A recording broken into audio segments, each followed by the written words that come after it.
vrchol Velká Ravka. Tam je zhruba Nová Sedlica, odkud jsme vycházeli. Tady nahoru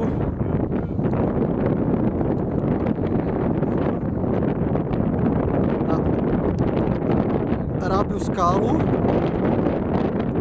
Z Rábí skály jsme šli tamhle dolů do údolí do Veltlíny.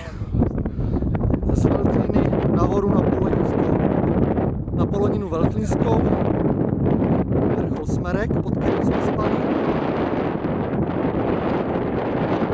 Přišli jsme Poloninu Veltlínskou. Z Poloniny Veltlínské jsme se šli tamhle dolů Břegy Gorné. Z Břegy Gorné na Poloninu Čařínskou.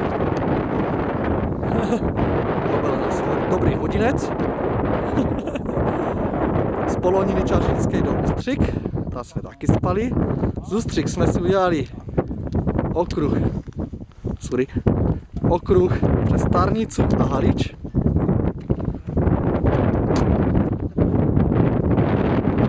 Volosaty, na Malou Ravku spad. Křemenec.